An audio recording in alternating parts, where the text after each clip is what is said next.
주님께서 여러분과 함께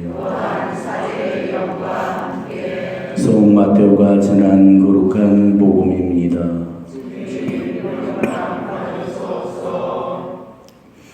그때 예수님께서 제자들에게 말씀하셨다. 청하여라, 너에게 주실 것이다. 찾아라, 너희가 얻을 것이다. 문을 두드려라, 너희에게 열릴 것이다. 누구든지 청하는 이는 받고 찾는 이는 얻고 문을 두드리는 이에게는 열릴 것이다. 너희 가운데 아들이 빵을 청하는데 돌을 줄 사람이 어디 있겠느냐? 생선을 청하는데 뱀을 줄 사람이 어디 있겠느냐? 너희가 악해도 자녀들에게 좋은 것을 줄 알거든 하늘에 계신 너희 아버지께서야 당신께 청하는 이들에게 좋은 것을 얼마나 더 많이 주시겠느냐? 그러므로 남이 너에게 해주기를 바라는 그대로 너희도 남에게 해주어라. 이것이 율법과 예언서의 정신이다. 주님의 말씀입니다. 그리스도님 찬양합니다.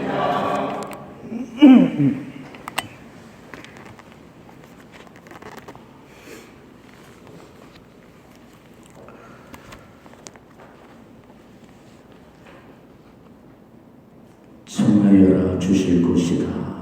찾아라, 얻을 것이다. 문을 두드려라, 열릴 것이다.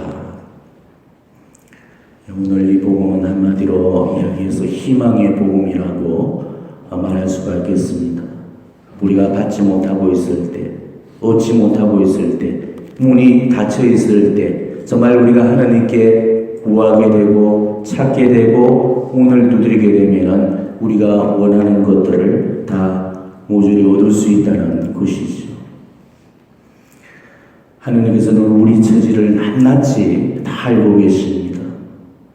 성경에서 우리를 향한 그 하나님의 사랑을 가장 극적으로 드러내고 있는 그 구절이 하나님께서는 너희의 머리카락까지 다 세워두셨다라는 이 말씀이에요.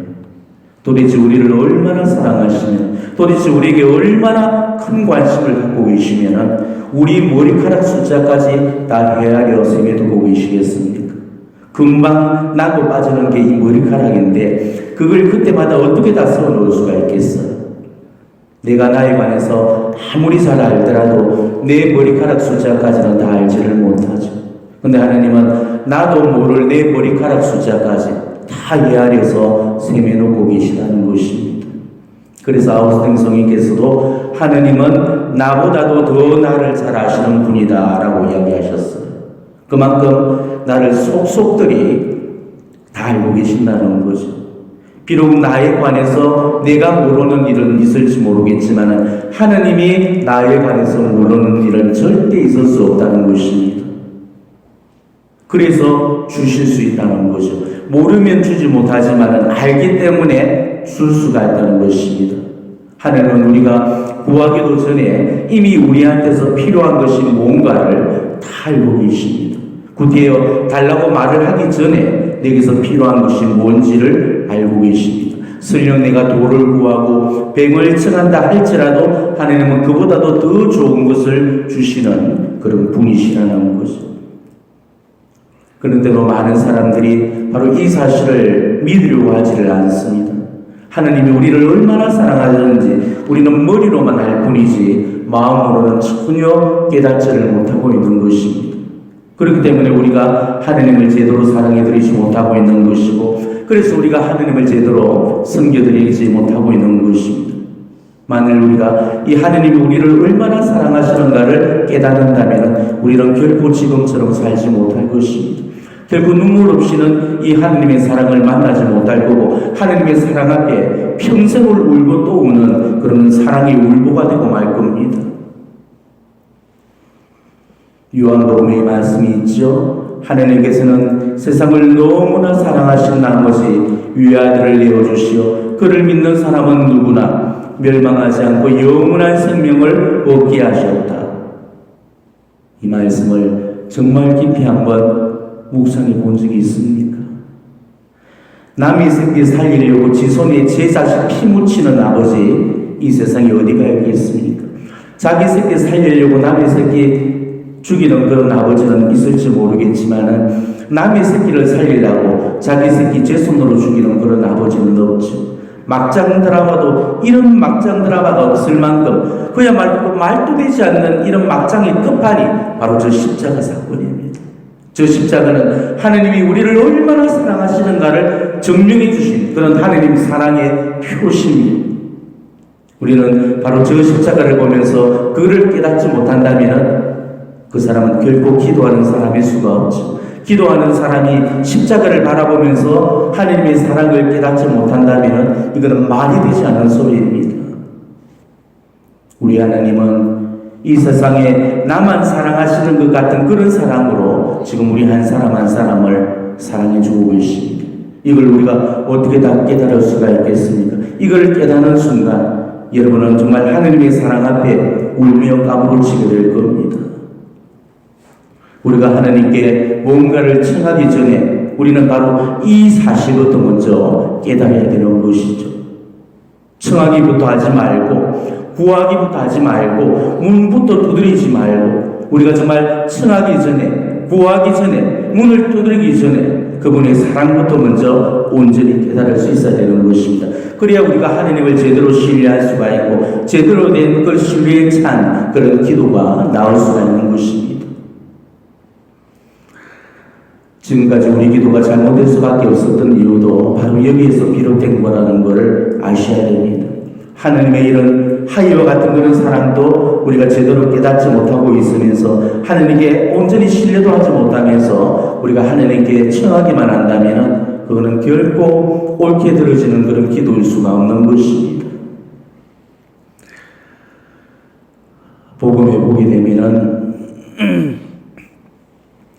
두 가지 대비가 되는 그런 고백이 나와요. 하나는 하고자만 하시면이라는 고백이고 하나는 하실 수 있으면이라는 고백입니다. 자, 하고자 하시면이라는 이 고백은 한 나병 환자가 예수님께 드렸던 고백이었죠. 주님께서 하고자 하시면은 저를 깨끗하게 하실 수 있습니다. 이렇게 이야기했죠. 또 하실 수 있으면은 이 부마된 아이의 아버지의 고백이었습니다. 이제 하실 수 있으면은 저희를 가엾이 여겨 도와주십시오. 이렇게 이야기했죠. 결국 예수님은 완전한 믿음과 신뢰를 드러냈던 이 나병 환자의 고백을 칭찬하셨고 믿음과 신뢰가 부족했던 이 부마된 아이의 아버지의 고백을 나무라셨죠. 때문에 하나님께로부터 은총을 받을 수 있는 그 조건은 우선 완전한 믿음과 신뢰가 전제가 되어야 되는 것입니다. 내가 하나님을 완전히 믿어드릴 때 하나님도 나를 완전히 믿어주시게 되는 것입니다. 내가 하나님을 반만 믿어드리는데 하나님이 그런 나를 어떻게 온전히 믿을 수가 있겠습니까? 내가 하나님을 반만 믿으면 하나님도 나를 반만 믿어주시는 겁니다. 우리가 하나님께 뭔가를 구하거나 청해서 응답을 받지 못한 그런 경우들이 분명히 있을 겁니다. 자, 이런 경우에 우리가 제일 먼저 점검해 봐야 될 사실은 내 기도에 문제가 있지는 않는지부터 우리는 점검을 해 보셔야 됩니다.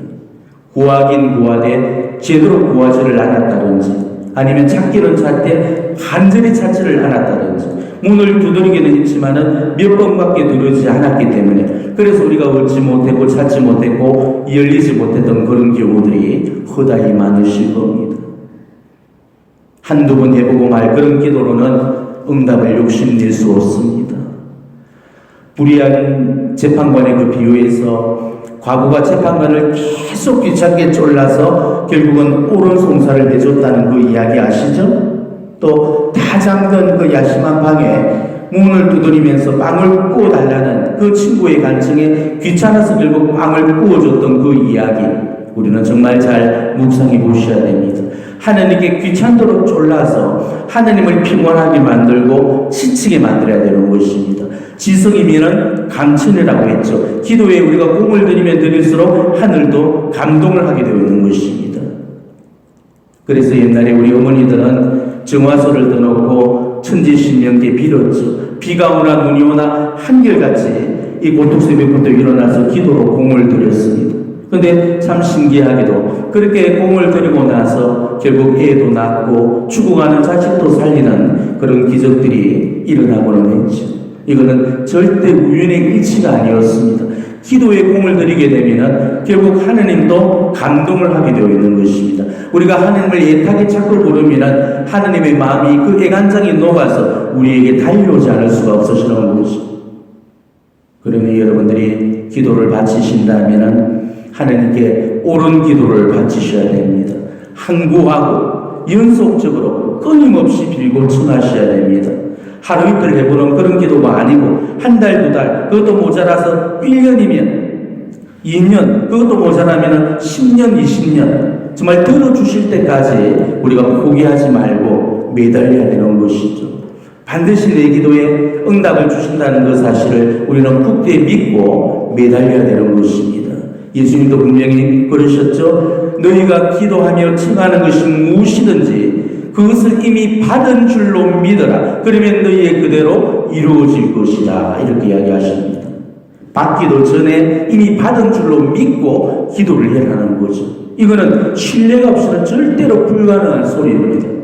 받기도 전에 받은 것처럼 여기려면 얼마나 더한 그런 신뢰가 필요하겠습니까? 하느님이 우리 아버지시고 당신의 자녀들을 그 하느님께서 끔찍이 사랑하신다는 그 사실을 우리가 정말 믿고 있다면 구하면 받고 찾으면 얻고 두드리면 반드시 열려지게 될 거예요. 하느님은 구하는 자 앞에서 절대 고개를 돌리지 않으십니다. 한 가지를 찾는 자에게 10가지를 더불어 얹어주시고 문을 두드리는 사람들마다 그 축복의 문을 열어주시게 됩니다. 그렇기 때문에 하느님은 구하는 자의 하느님이시고 찾는 자의 하느님이시며 두드리는 자의 하느님이신 거죠. 우리가 절망 속에서도 이런 희망을 버릴 수 없는 데는 바로 하느님의 자비가 있기 때문이죠. 우리가 믿고 있는 이 하느님은 정말 자비의 하느님이시고 긍휼의 하느님이시고 측은지심의 그런 하느님이십니다. 그래서 우는 사람의 눈물을 닦아주시고 비통 속에 놓여있는 그 사람을 끌어안아 주십니다. 우리 하느님 사랑은 우리가 상상할 수 없을 정도로 넓고 깊고 무한하십니다. 한낱의 미물마저도 먹이시고 입히시고 가꾸시면서 우주만물 삼라만상까지 당신 품속에 다 거두어 주십니다. 우리 주님은 분명히 이렇게 말씀하셨죠. 공중의 새들을 보라. 그것들은 씨를 뿌리거나 거두거나 곳간에 모아들이지 않아도 하늘에 계신 너희의 아버지께서 먹여주십니다. 너희는 새보다 훨씬 귀하지 않느냐? 오늘 피었다가 내일 아궁이에 던져질 들꽃도 하느님께서 이처럼 입히시거든 하물며 너희야 얼마나 잘 입히시겠느냐? 그러므로 무엇을 먹을까, 무엇을 마실까, 무엇을 입을까 하고 걱정하지 말아라. 이 얼마나 든든하고 믿음이 가는 말씀입니까? 예수님이 우리한테 없는 말씀을 하신 게 아닙니다. 불가능한 말씀을 하신 것도 아닙니다. 하느님 안에서는 충분히 가능한 말씀이죠. 불가능이 없으신 그 하느님께는 이 기적이라는 것이 일상의 일인 거고 기적이 아닌 게 도리어 기적인 것입니다. 때문에 하느님 안에 우리가 찾는 행복이 다 들어있고 하느님 안에 우리가 구하는 축복이 다 들어있고 하느님 안에 우리에게 필요한 모든 은총들이 그 속에 다 들어있습니다. 때문에 우리가 하느님을 찾게 된다면 우리의 불행이 행복으로 바뀌게 되고 우리의 저주가 축복으로 변하게 되고 우리의 고통이 은총으로 변화가 된다는 것입니다. 삶이 고달프고 또 답답하고 되는 일이 없다고 그렇게 푸념하거나 원망하려고 하지 마십시오. 하느님이 나를 버렸다고 절대 그렇게 생각하지 마십시오.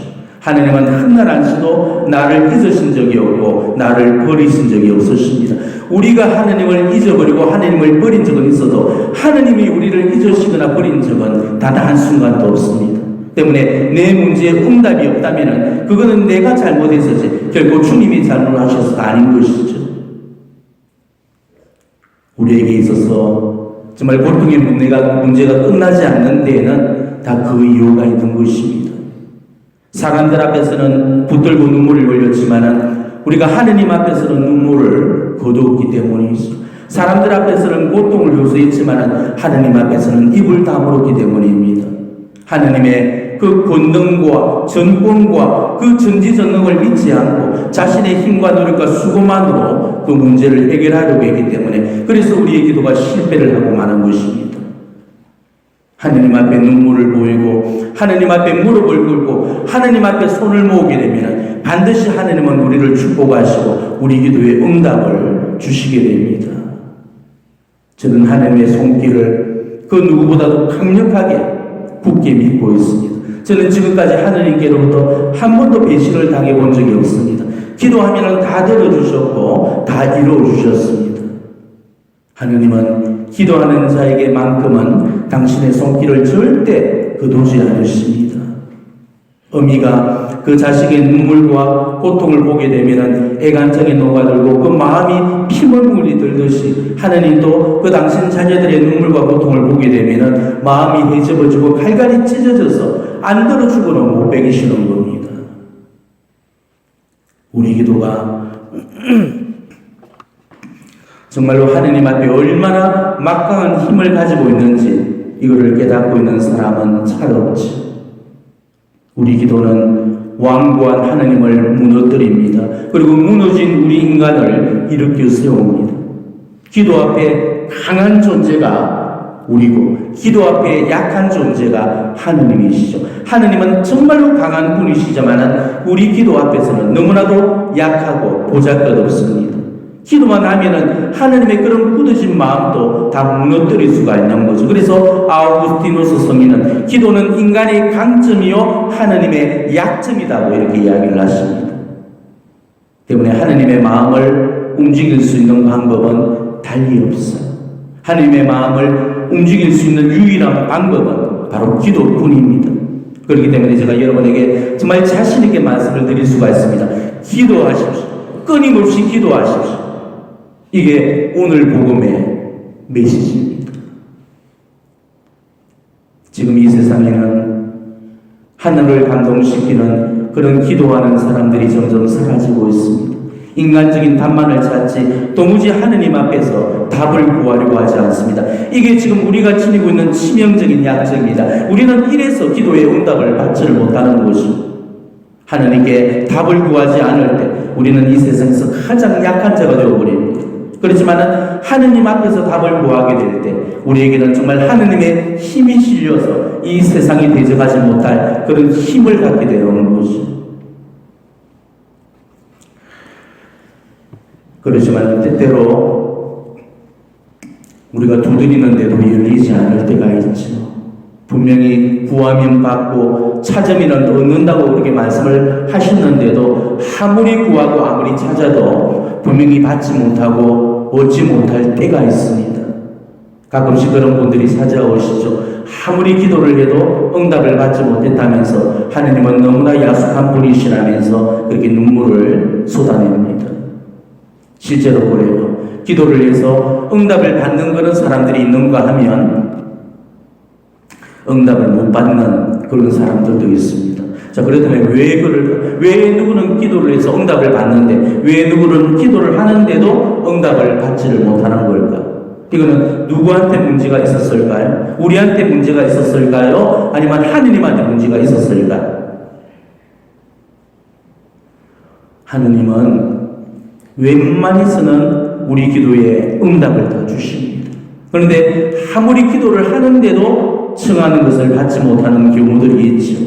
거기에는 원인이 4가지 것이 있습니다. 여러분이 정말 이것을 잘 알아두셔야 됩니다. 그래야 우리의 꼬인 문제들을 하느님 앞에 가져가서 그 문제에 대한 답을 우리가 얻어올 수가 있는 것이 첫 번째, 우리가 기도의 응답을 받지 못하는 첫 번째 경우입니다.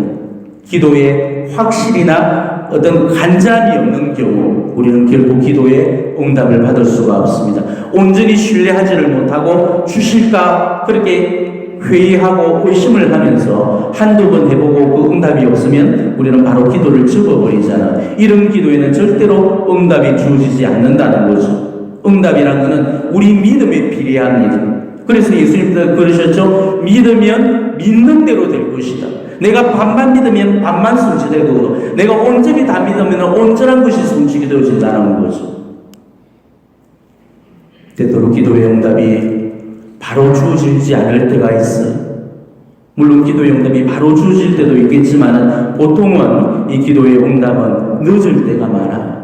하느님은 때를 보시고 당신이 주고자 하실 때 주시는 겁니다. 그게 당장일 수도 있고 오늘 하루가 되어질 수도 있겠지만 어떤 때는 1년이 되어질 수도 있고 심지어는 평생이 되어질 수도 있는 것입니다. 자, 여러분 아브라함의 경우를 보십시오. 아브라함이 하느님께로부터 아들을 점지받습니다. 분명히 아들을 주시겠고 네 몸에서 난 그 소생으로 바다의 모래알같이 하늘의 별처럼 많은 너의 후손들을 주리라 라고 분명히 약속을 하셨습니다. 아브라함이 하느님께로부터 그 이삭을 주시겠다는 그 약속을 받았을 때가 75세였습니다. 그리고 실제로 하느님께서 아브라함에게 이삭을 안겨주셨을 때의 나이는 100살이었습니다. 무려 25년의 세월이 걸렸죠. 아브라함은 분명히 그 약속을 받아들고 아마 1년 후면은 내 아이를 내 손으로 받으리라 생각을 했을 겁니다. 그렇게 1년을 10번을 살았을 거예요. 그래서 10년이 걸렸고 그렇게 하기를 또 무려 10년을 걸렸고 그리고 마침내 5년을 더 기다리셔야 마침내 기도의 응답을 받았던 것이죠. 하느님께 받는 기도의 응답도 바로 이와 같습니다. 하느님은 우리 시간표에 의해서 당신의 응답을 주시는 것이 아니고 당신의 시간표에 의해서 응답을 주신다는 것이죠. 우리 시계하고 하느님의 시계는 시계 자체가 달라요. 우리 시계는 초침하고 분침밖에 없습니다. 하지만 하느님의 시계는 초침과 분침이 없고 시침밖에 없어요. 그러니까 한 바퀴가 하느님의 시계가 한 바퀴가 돌아야만 성취가 된다면 도대체 우리 시계에 시침이 없는 초침과 분침만 있는 이 시간이 얼만큼을 돌아야 시침에 이르겠습니까? 초가 얼만큼 돌아가 분에 이르고 분이 얼만큼 돌아야 시에 이르겠어요. 그렇기 때문에 우리는 우리 시간 속에서 응답을 기다리려고 해서는 안 됩니다. 하느님의 시간 안에서 그 시간들을 기다릴 수 있어야 된다는 거죠. 그러니까 우리는 초침부침만 초조하게 재려고 하지 말고 좀 더 느긋하게 지침이 돌기를 기다릴 수 있어야 되는 것입니다. 그런데 우리는 성질이 너무 급해. 마치 자판기에 돈을 집어넣으면 곱지 않고 음료수가 쏟아져 나오듯이 기도하면 지금 당장의 응답이 나와야 되는 것이죠. 그렇지만 하나님은 그런 식으로 응답을 잘 해주지 않습니다. 우리가 얼마나 그런 신뢰 속에서 기도하는가를 시험하시기 위해서 응답의 때를 미루실 때가 많아요. 그렇기 때문에 우리가 생각하는 만큼 그 응답이 빨리 안 주어질 때가 많은 것입니다. 그래서 어떤 사람은 1년을 기도했는데도 응답이 없다고 그렇게 분명을 하고 또 어떤 사람은 5년이 넘게 기도를 해왔는데도 자기 기도를 안 들어주신다고 섭섭해하고 있거든요. 그렇지만 그거는 아직 기도의 열매가 서리었기 때문입니다. 기도가 무르익었을 때 반드시 그 응답은 오게 되어 있다는 것입니다. 아마 여러분들도 그런 경험들을 해보셨을 겁니다. 우리가 기다리던 어떤 우편물이 늦게 배달되었던 적 한두 번은 다 있으실 거예요. 그처럼 우리 하나님의 응답이라는 것도 늦어질 때가 있다는 거죠. 아무리 그게 늦게 도착한다 할지라도 하지만 응답은 반드시 주어진다는 사실, 우리는 그것을 믿음 속에서 신뢰 속에서 확신 속에서 받아들이셔야 됩니다. 때문에 한 번으로 받지 못하면 그것으로 끝내버리는 것이 아니고 그래서 인간적인 답을 찾아 나서서는 안 됩니다. 그래서는 절대로 우리는 하나님의 응답을 받을 수가 없는 거죠. 한 번으로 안 되면 두 번, 두 번이 안 되면 세 번, 그래서 10번, 20번, 아니 100번, 1000번이라 할지라도 우리는 두드리고 찾고 구해야 됩니다. 그러면서 하나님의 응답을 기다릴 수 있어야 되는 거죠. 그리고 둘째로 우리가 기도를 한다고 해서 하나님께서 다 응답을 주지는 않으신다는 것입니다. 줌으로서 얻는 유익보다도 줌으로서 얻는 해악이 더 클 때 절대 그 기도에는 응답을 주지 않으십니다. 하나님은 우리가 기도하는 대로 모든 척척 들어주시는 분이 아니십니다. 정말 우리가 청하는 것들이 영육간으로 필요하고 유익한 것들만 허락을 하신다는 거죠. 그런데도 우리는 때때로 하나님께 돌을 원하기도 하고 뱀을 청하기도 하죠. 자, 우리가 빵이라고 청한다고 청한 게 하나님 보실 때는 돌일 수가 있다는 거죠. 우리가 생선이라고 그렇게 청한다고 청한 게 하나님 보시기에는 뱀일 수가 있다는 것입니다. 그런데도 우리는 그게 빵이고 생선인 줄 알고 또 이 돌을 달라고 때를 쓰고 뱀을 달라고 때를 쓰게 됩니다. 그렇지만 돌을 구한다고 돌을 내주고 뱀을 달라고 해서 이 손에 뱀을 쥐어줄 그런 부모는 없죠. 그 바라는 바가 자녀들의 영혼 육신에 해가 된다면 하나님은 절대로 허락을 하지 않으십니다. 시퍼런 부엌칼을 달라고 떼서는 그 아이한테 선뜻 칼자루를 쥐어줄 그런 부모는 없죠. 쥐어주면 어떻게 되겠습니까? 불보듯 뻔한 일입니다. 그걸 알고도 칼자루를 내어줄 그런 부모는 없는 것입니다. 우리 기도가 우리 영신에 유익이 된다면 그건 틀림없이 주십니다. 때문에 우리가 구하는 것들이 우리 영신에 이로움을 입히는 게 아니고 우리 영신에 해로움을 끼치는 거라면 하나님은 절대로 그거를 우리 손에 쥐어주지 않으십니다. 그렇기 때문에 구하되 정말로 합당한 것을 구해야 되고 찾되 영적인 유익함을 찾고 두드리되 영성이 보탬이 된 것을 그렇게 두드릴 때 그때 비로소 하나님의 응답이 우리에게 주어질 수 있다는 것입니다. 더 세 번째, 내가 청하는 바가 하느님 뜻 안에 묶여있는 경우 우리는 기도에도 응답을 받을 수가 없는 것입니다. 정말 우리가 알아둬야 될 사실은요, 내 삶이 내 거라고 해서 내 마음대로 끌고 가지는 게 아니라는 것입니다. 우리 삶에는 우리가 다 알지 못하는 하느님의 뜻과 계획이라는 게 있어요. 하나님은 당신의 뜻과 계획에 의해서 우리 한 사람 한 사람을 창조해 내셨습니다. 그리고 그 계획을 이루기 위해서 우리를 그 계획에 따라서 지금도 이끌어가고 계시죠. 그렇기 때문에 내 삶이 내 생각대로 가지 않고 하느님의 뜻대로 가지게 되어 있다는 것입니다. 특히나 하느님 뜻대로 살려고 하는 그런 영혼들일수록 절대로 자기 뜻대로 안 가고 하느님 뜻대로 가게 되어 있습니다.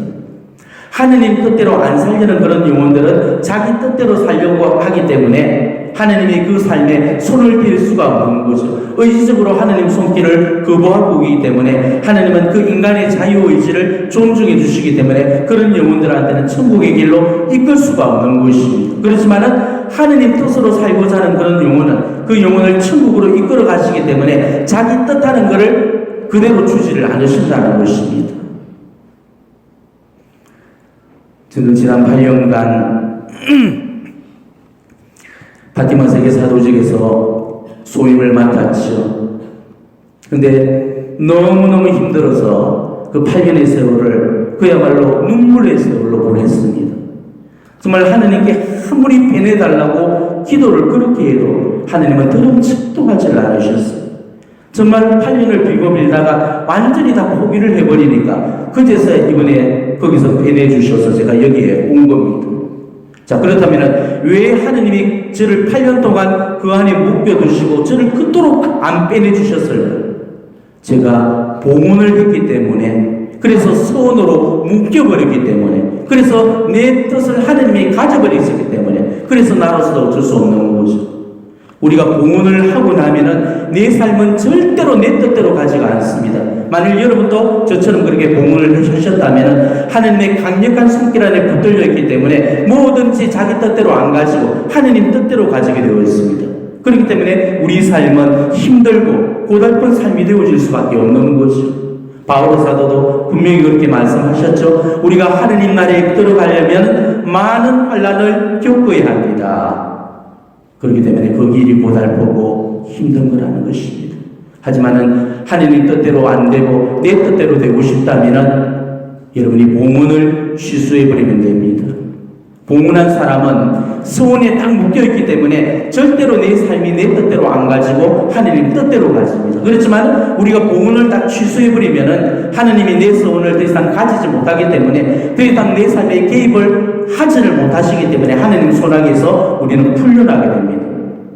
정말 여러분이 그렇게 되기를 원하는 사람이라면 앞으로 기도하실 때 이 잔을 제게서 거두어 주소서, 그러나 제 뜻대로 마시고 당신 뜻대로 하소서, 이렇게 기도를 하지 마시고 이 잔을 제게서 거두어 주소서, 그러나 당신 뜻대로 마시고 제 뜻대로 하소서, 이렇게 하면은 여러분이 서울에서 풀려날 수 있을 겁니다. 그렇지만은 그렇게 하면은 삶은 수월해질지 모르겠지만은 천국은 절대 장담하지 못한다는 그 사실만 아시기 바랍니다. 세 번째로 우리가 기도의 응답을 받지 못하는 경우는 우리가 은총을 받기에 부족함한 그런 삶을 사는 경우입니다. 하느님 보시기에 합당하지 않는 그런 독성이나 실종에 떨어져 있는 경우는 절대 응답을 받을 수가 없습니다. 독성, 실종이라는 것은 그야말로 그릇을 엎어놓은 상태죠. 자, 우리가 그릇을 이렇게 바로게 세워놔야만이 물을 채울 수가 있죠. 마찬가지입니다. 우리가 반듯한 그런 삶을 살아갈 때 하느님의 은총이 내 삶 안에 받아지는 거예요. 하지만 우리가 독성, 실종, 이 상태는 컵을 엎어놓은 상태이기 때문에 하나님이 아무리 풋고수 같은 은총을 쏟아부어 준다 할지라도 단 한 방울도 들어갈 수가 없는 것입니다. 그렇기 때문에 우리는 이 그릇을 돌려놓아야 됩니다. 이 그릇을 돌려놓는 회개가 바로 회개고 우리 생활의 개선입니다. 이거는 구마, 치유, 어떤 문제든 다 마찬가지입니다. 성총 상태에서만 하나님의 은총이 받아진다는 거예요. 때문에 여러분들이 독성죄를 지니고 있고 실종 상태에 떨어져 있음에도 불구하고 하나님께 무언가를 기도하고 계시다면 이런 사람들은 제일 먼저 고해 성사를 통해서 죄의 사함을 받으셔야 돼요. 독성죄가 되는 그런 것들을 확실히 끊어버려야 되고 자기 생활을 바꾸어야만이 기도의 응답을 받을 수가 있다는 겁니다. 그리고 마지막 네 번째로 우리가 기도만 드리고 희생을 안 드리는 그런 경우도 기도의 응답을 받지를 못하는 것입니다. 자, 기도에는 반드시 희생이 동시에 따라가야 됩니다. 우리 기도에 응답이 없는 이유 중에 가장 큰 이유도 기도는 많이 하지만은 기도에 따르는 희생이 없다는 거예요. 우리 하나님은 장사꾼 중에 장사꾼입니다. 때문에 하나님께는 공짜는 게 없어요. 장사꾼이기 때문에 주고받는 거래를 확실하게 하십니다. 자, 여러분이 중국집에서 짜장면 공짜로 달라면 줍니까? 안 줘요. 슈퍼 가서 우유 공짜로 달라면 줍니까? 안 줍니다. 그 주인 손바닥에 짜장면값 5,000원 쥐어주고 우유값 1,000원 쥐어주면은 짜장면 내어주고 우유 내어줍니다. 그러니까 우리가 이렇게 해주세요, 저렇게 해주세요 하는 거 예수님께 그러잖아요. 예수님, 내 자식 이렇게 잘 되게 해주세요. 우리 남편 사업 잘 되게 해주세요. 내 건강 이렇게 회복시켜주세요. 이렇게 하는 거는 우유 주세요, 짜장면 주세요 하는 거예요. 하나님께서 우유 주세요, 우유 주세요, 짜장면 주세요, 짜장면 주세요. 우리 하나님은 장사꾼이기 때문에 절대로 우유 달라, 장사 뭐 달라는 그 말에 하나님은 무시를 하십니다.